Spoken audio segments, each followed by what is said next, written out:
Hola, ¿qué tal? Les saluda Adán de Jesús Moreno López del primer semestre Grupo A de la licenciatura en médico cirujano perteneciente a la Universidad Intercultural de Chiapas. Este video tiene la finalidad de explicar los objetivos revisados en los temas de sistema tegumentario y sistema esquelético. Comenzamos. Iniciamos con lo que son la piel y las membranas corporales. Los objetivos de este tema son 1. Funciones de las membranas corporales, 2. Principales funciones del sistema tegumentario, 3. Funciones de derivados epidérmicos y 4. Funciones de la melanina. Como primer punto, pues tenemos a las membranas corporales y su clasificación, ¿no? El término membranas hace referencia a una estructura fina, laminar, que puede desempeñar múltiples funciones, como cubrir y proteger, tapizar superficies internas, anclar unos órganos a otros, secretar fluidos lubricantes, entre otros. Podemos encontrar dos tipos de membranas, de las cuales nos van a interesar en este tema, que uno son las membranas epiteliales y dos, las membranas del tejido conjuntivo. Según la clasificación, dentro de las membranas epiteliales podemos encontrar las membranas mucosas, que es una membrana que tiene la función de tapizar una cavidad corporal que se abre directamente al exterior y por lo tanto va a recubrir interiormente los sistemas tanto digestivo, respiratorio y reproductor. También encontramos lo que son las membranas serosas, que van a tener la función de tapizar una cavidad corporal que no está abierta al exterior y van a recubrir los órganos que se encuentran en el interior de dicha cavidad. También consiste en una fina capa de tejido conjuntivo laxo cubierta por una capa de epitelio escamoso simple y la membrana cutánea, o también llamada piel, que pues es el órgano más grande del cuerpo humano. Dentro de la clasificación de las membranas del tejido conjuntivo podemos encontrar lo que son las membranas sinoviales, que pues son las que van a carecer del tejido epitelial y una de sus funciones es recubrir las cavidades de las articulaciones sinoviales y pues están compuestas de tejido conjuntivo laxo con fibras elásticas y cantidades variables de grasa. Estas van a secretar el líquido sinovial que lubrifica el cartílago de los extremos articulares de los huesos durante su movimiento y lo van a nutrir. Iniciamos con el segundo objetivo, que pues es a manera general el sistema tegumentario, así como sus características y sus funciones. Pues el sistema tegumentario principalmente incluye lo que es la piel o membrana cutánea, pues es un órgano, pues está formado por diferentes tejidos unidos para realizar actividades específicas. Pues como mencioné anteriormente, es uno de los órganos más grandes del organismo. No solo cubre la superficie del cuerpo, sino que realiza además varias funciones esenciales y está constituida por 3 capas principales. Dentro de las funciones podemos encontrar el reservorio de sangre, la síntesis de vitamina D, que va a ocurrir cuando se está expuesto a los rayos UV, y una sustancia recursora, la provitamina D, se transporta al hígado y riñones para que la vitamina D se active. También otra de las funciones es la protección, que pues la piel se considera la primera línea de defensa del organismo frente a peligros externos. Las células de queratina del estrato córneo impiden la entrada de sustancias nocivas, lo que va a proteger frente a desgarros y cortes. Al ser de una u otra forma impermeable, también evita la pérdida de líquidos. Otra de las funciones es la termorregulación o la regulación de temperatura. Un ejemplo, durante un día cálido y pues húmedo, la piel puede liberar hasta 3000 calorías, energía suficiente para calentar hasta ebullición 20 litros de agua. Esta regulación de la temperatura se hace mediante la secreción sudorípara y el control del flujo sanguíneo cerca de la superficie. La evaporación del sudor va a ayudar a perder calor, así como su mayor flujo sanguíneo superficial. Y por último, también tiene la función de excreción y absorción, que se va a presentar a regular el contenido químico y el volumen del sudor, que se controlan en las cantidades de sustancia de desecho que se elimina a través del sudor. La piel va a estar constituida por básicamente 3 capas. La primera es la epidermis, que pues son células dispuestas en 5 capas más. La más interna, el estrato germinativo, que produce constantemente células nuevas por mitosis. Estas, a medida que ascienden, se van especializando y aumentando la capacidad para proteger a los tejidos. Al ir pasando a estratos superiores, su citoplasma va siendo sustituido por una proteína. La queratina, material fuerte e impermeable que proporciona a las células resistencia frente a la abrasión y protección. Esta capa externa se va a denominar estrato córneo. Las células más externas se van desprendiendo como escamas y son sustituidas por nuevas células. En el estrato basal también es donde se produce un pigmento, la famosa melanina. La segunda capa es la dermis, que es la capa más profunda y gruesa de la piel y la que tiene mayor resistencia mecánica. Está compuesta sobre todo por tejido conjuntivo. Sus células, a diferencia de la epidermis, están relativamente separadas con muchas fibras intermedias, algunas fuertes como las blancas o el colágeno, otras elásticas como las amarillas o las elastinas, y va a dividirse en 2 capas, en la capilar y reticular.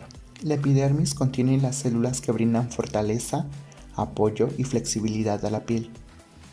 A medida que una persona envejece, las células de la dermis pierden su fortaleza y flexibilidad, lo que va a provocar que la piel pierda su apariencia juvenil. La última capa es la hipodermis, o también conocida como tejido subcutáneo o fascia superficial. Los tipos de célula que se encuentran en la hipodermis son fibroblastos, células adiposas y macrófagos. La hipodermis se utiliza principalmente para almacenar la grasa, lo que ayuda a conservar la temperatura corporal, proporcionando forma al contorno corporal y dándole movilidad a toda la piel. El grosor de la hipodermis puede cambiar dependiendo de las partes del cuerpo y puede ser diferente entre las personas. Entramos a otro punto importante, que son los receptores de la piel, que estos van a convertir la energía del estímulo en una señal nerviosa, en la que está codificada la información y las características del estímulo. Después se van a transmitir desde el receptor mediante una serie de neuronas y revelos sinápticos que se encuentran a través de la médula espinal y el cerebro, hasta las regiones cerebrales específicas, lo que se le va a conocer como un proceso sensorial. Los principales receptores de la piel son los siguientes. El primero, los corpúsculos de Meissner, o también conocidos como receptores táctiles, se encargan de responder ante aquellos estímulos donde se involucren tocar ligeramente la piel. Debido a su localización superficial en la dermis, estos corpúsculos son particularmente sensibles al tacto y vibraciones, pero por las mismas razones se van a limitar en la detección, porque solo pueden señalar que algo está tocando la piel. En los humanos, las células de Merkel van a aparecer en la zona profunda de la epidermis y se las encuentra agrupadas en la punta de los dedos debajo de las crestas que van a constituir las huellas dactilares. Los corpúsculos de Pacini son un tipo de mecanorreceptores, concretamente receptores sensoriales ubicados en la piel que responden a la presión mecánica de gran profundidad, así como a ciertas vibraciones rápidas. Una de sus principales características es que cuentan con una cápsula de tejido conectivo muy desarrollada. Las terminaciones nerviosas libres son las que van a responder a estímulos generados por el dolor, picor y cosquilleo. Dado a que la sensación de dolor es vital para la supervivencia, estas terminaciones nerviosas van a llegar hasta la epidermis con el fin de que el ser humano sienta lo más posible cada sensación de dolor. Los corpúsculos de Ruffini son termorreceptores y su función principal es la percepción del calor. Y los corpúsculos de Cross Están localizados a nivel profundo y son los encargados de registrar el frío. Ahora pasamos a lo que son las glándulas, que estas principalmente se van a dividir en dos, que son las sudoríparas y las sebáceas. En las sudoríparas hay dos tipos: las glándulas sudoríparas merocrinas, también llamadas ecrinas, y las glándulas sudoríparas apocrinas. Las glándulas sudoríparas merocrinas son mucho más numerosas que las apocrinas. Estas están situadas en la dermis de toda la piel y tienen forma de tubo, con salida al exterior por un orificio situado en la epidermis, lo que se le va a conocer como poro. No tienen contacto con los folículos pilosos, funcionan toda la vida, producen una secreción acuosa e inolora y están inervadas por nervios colinérgicos. Y las glándulas sudoríparas apócrinas son las que se van a encontrar principalmente en la piel de las axilas y región púbica. La parte secretora está en la dermis o en el tejido subcutáneo y el producto excretor se abre a los folículos pilosos, lo que va a empezar a fusionar en la pubertad y producir una secreción más viscosa y olorosa que las merocrinas. El sudor es el líquido producido por las glándulas sudoríparas, sobre todo por las merocrinas porque son más numerosas, y lo que son las glándulas sebáceas son las que están dispersas sobre toda la superficie de la piel, excepto en las palmas de las manos y en las plantas de los pies. Se van a encontrar en la dermis y sus conductos excretores se van a abrir a los folículos pilosos casi siempre, aunque hay glándulas sebáceas que se abren a la superficie de la piel, como va a suceder en los párpados. La secreción sebácea va a consistir en una mezcla de lípidos denominada sebo, lo que va a evitar que el pelo se reseque y se vuelva quebradizo. En los derivados epidérmicos encontramos los pelos, que son estructuras cornificadas filamentosas que crecen fuera de la piel y cubren la mayor parte de la superficie corporal. Varias áreas del cuerpo, como las palmas de las manos, las plantas de los pies, la superficie flexora de los dedos y partes específicas de los órganos reproductores masculinos y femeninos, están desprovistas de pelos. Los pelos son importantes para la detección, la termorregulación, la protección contra lesiones y la radiación solar. Otro de los derivados epidérmicos son las uñas, que estas van a ser homólogas al estrato córneo del epidermis y van a contener una variedad de minerales como lo es el calcio. Son prácticamente escamas rellenas de queratina compacta y en capas. La disposición y cohesión de estas capas son responsables de la dureza de las uñas. Una uña va a constar de la placa ungueal, pliegues ungueales, matriz ungueal, lecho ungueal y el hiponiquio. Ahora pasamos en lo que es la melanina y los factores que determinan el color de la piel. Pigmentos principales: la melanina, los carotenos y hemoglobina. Los melanocitos se van a encontrar en la epidermis, los carotenos en los adipocitos de la dermis y en la capa subcutánea, y la hemoglobina en los glóbulos rojos. En lo que respecta a la función de la melanina, la principal va a ser la protección de la piel contra los efectos de la radiación ultravioleta de la luz solar. Cuando una persona se expone al sol, se activa la síntesis de melanina en los melanocitos para evitar que la piel se queme y que se dañen los núcleos celulares de la epidermis. Esta producción de melanina hace que la piel se oscurezca. El color de la piel va a depender de la cantidad de melanina que se produzca. Las pieles más claras tienen una capacidad menor para absorber la radiación ultravioleta y protegerse contra los efectos del sol, ya que tienen menos melanina. En las pieles más oscuras, con mayor cantidad de melanina, el nivel de protección será mayor. Ahora entramos en lo que es el sistema esquelético y los principales objetivos son los siguientes. Número 1, funciones del sistema esquelético. Número 2, clasificaciones de los huesos. Número 3, proceso de formación, crecimiento y remodelación ósea. Número 4, funciones del esqueleto axial y apendicular. Y número 5, articulaciones. En el número 1, pues tenemos las funciones del sistema esquelético. Vamos a mencionar cómo está formado el sistema. El primero es por huesos, que son las estructuras rígidas, mineralizadas, a partir de calcio y otros metales, y que en su interior además se va a hallar la médula, que cumple con funciones hematopoyéticas, es decir, que donde se crean los glóbulos rojos sanguíneos. Los cartílagos son otros de los componentes del sistema esquelético. Estos se van a encontrar en los extremos de los huesos y van a proteger al servirles de amortiguación para que uno no choque con otro, evitando el desgaste. Los cartílagos se tratan de estructuras flexibles y gruesas compuestas principalmente de colágeno.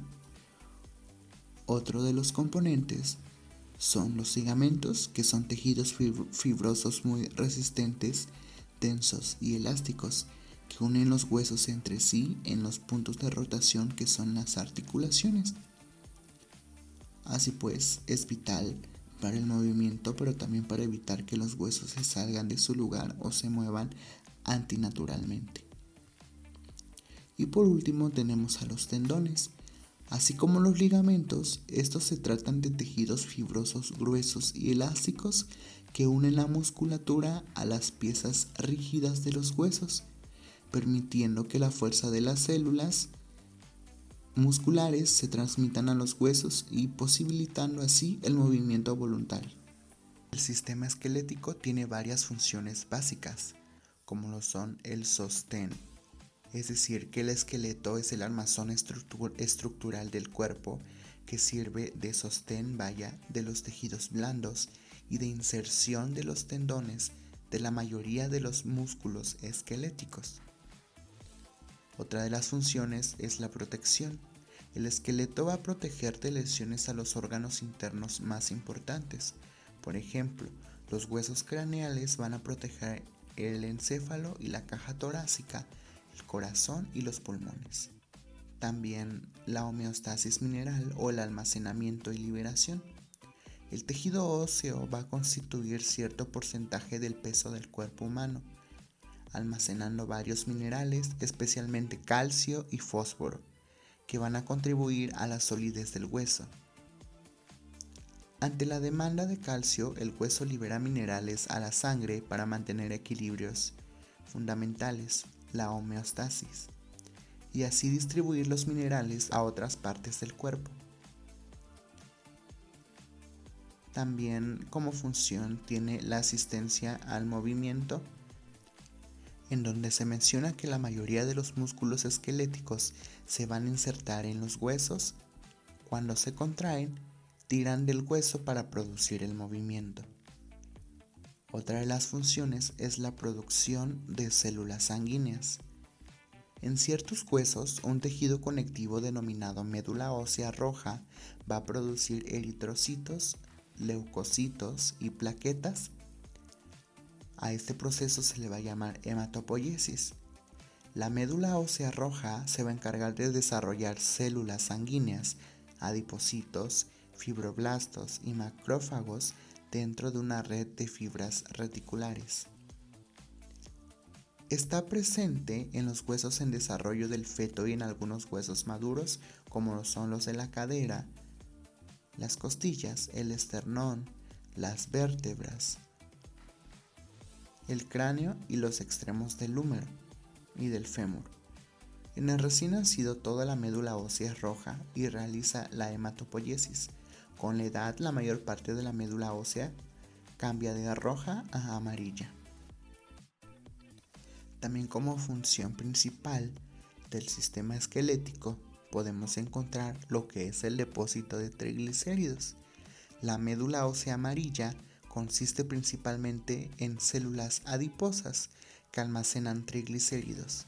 Los depósitos de triglicéridos son una potencial fuente de energía química. El objetivo número 2 hace referencia a la clasificación de huesos. Ahora mencionaremos la clasificación de los huesos según su forma.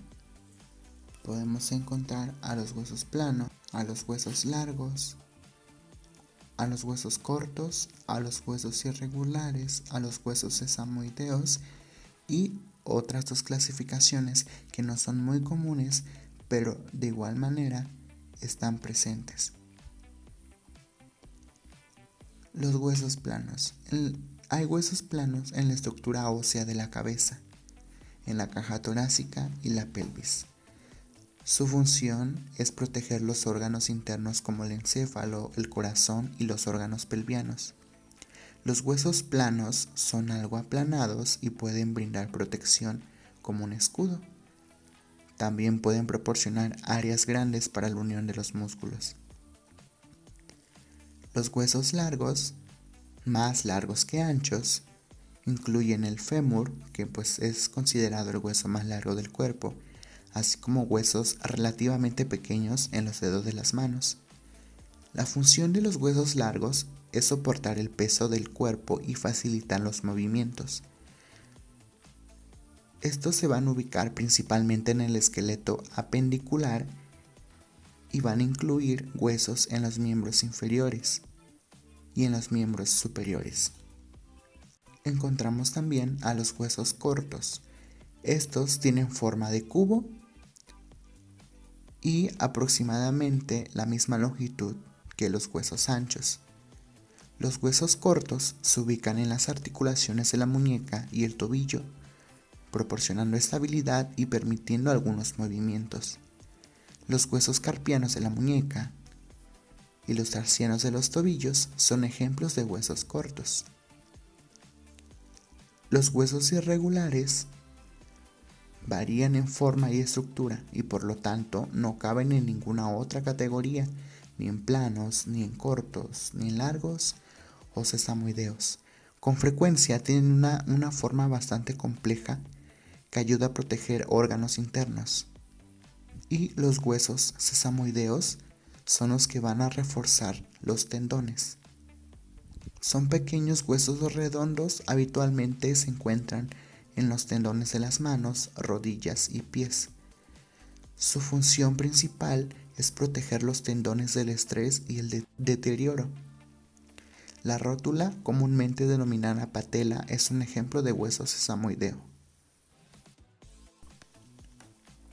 Dentro de la clasificación no tan común están los huesos neumatizados o los huesos neumáticos, que son aquellos que tienen cavidades llenas de aire, lo cual los hace más ligeros que los huesos que son completamente sólidos. La palabra neumático hace referencia al aire bajo presión, puesto que está relacionado con la respiración. En caso de los huesos supranumerarios, pueden estar presentes o no en una persona determinada. Sin embargo, dentro de la población general, aparecen con una frecuencia relativamente alta entre la población, por lo que se considera que su presencia es significativa. La causa por la que en ocasiones se forman es desconocida. Tocaremos el tema de formación, crecimiento y remodelación ósea. La formación ósea ocurre en una de dos maneras, implicando el reemplazo de un tejido conectivo preexistente por hueso.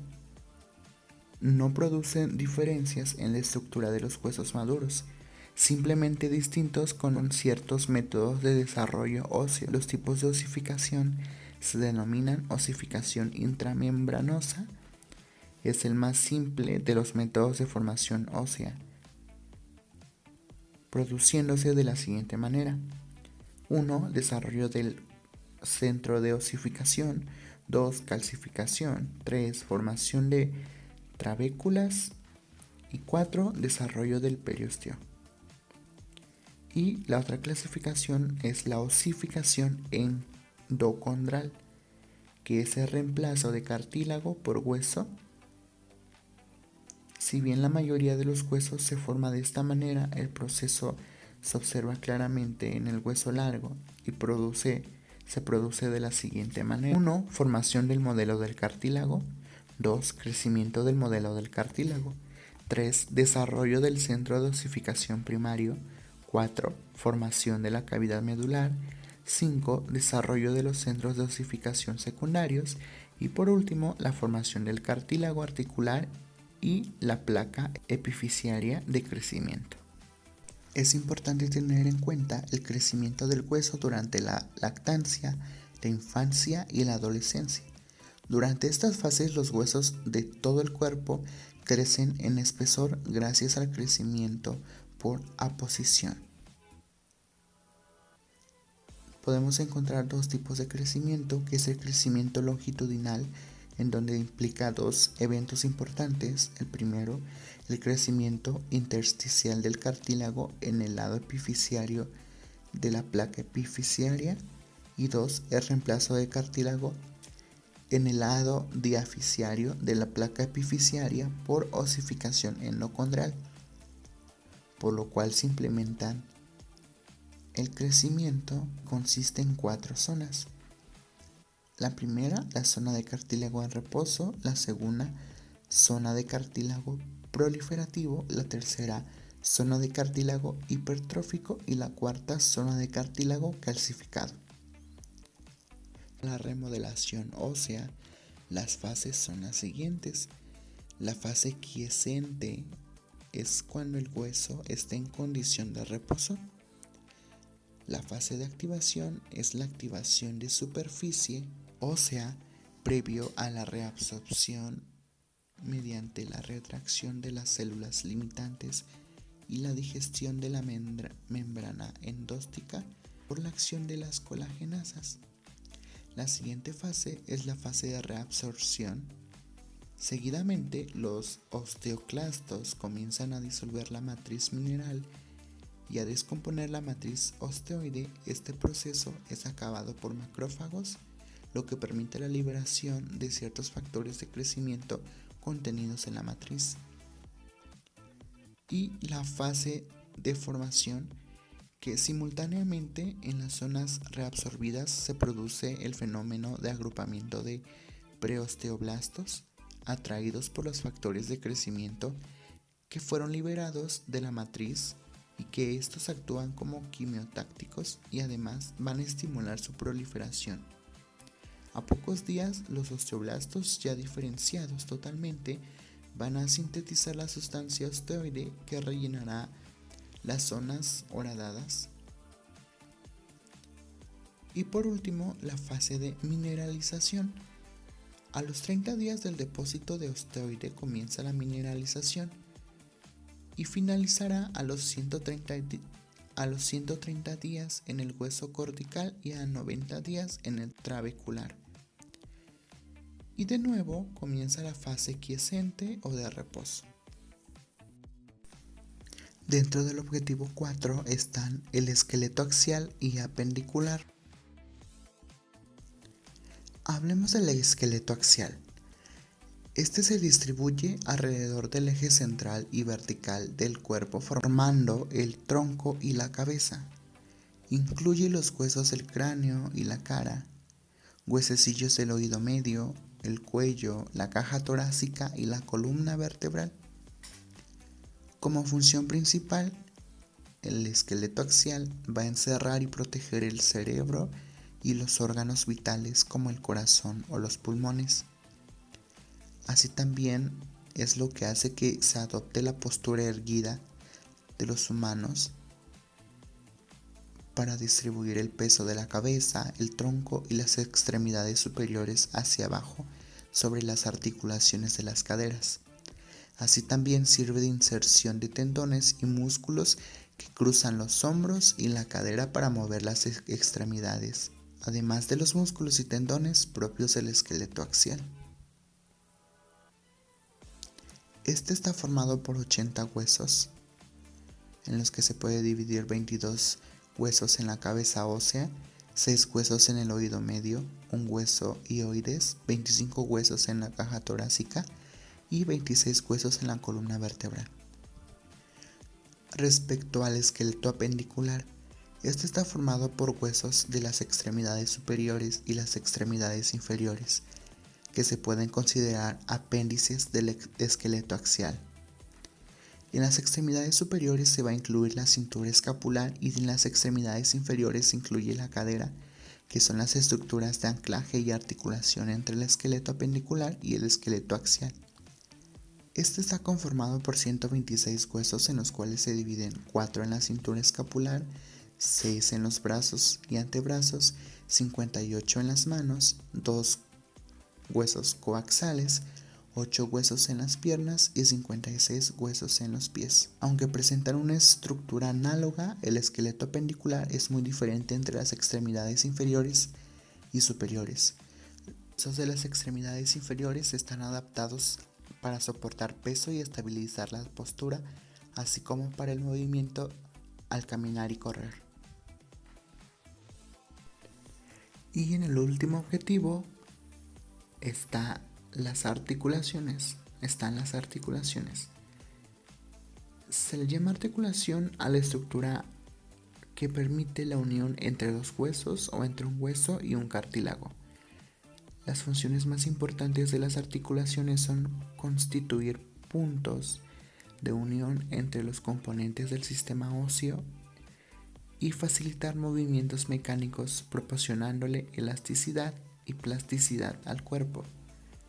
Algunas de estas no son móviles, como las que se establecen entre los huesos del cráneo.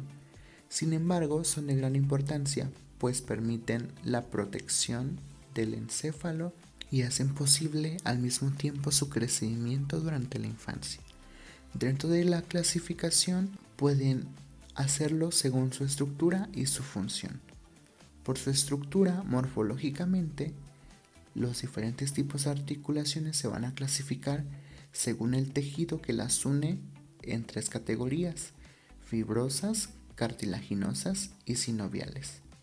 Y por su función, o sea, fisiológicamente, el cuerpo humano tiene diversos tipos de articulaciones, como la sinartrosis, que son las no móviles, las anfiartrosis, las que tienen movimiento muy limitado, y las diartrosis, que son las que tienen mayor amplitud o complejidad de movimiento. Eso es todo, muchas gracias.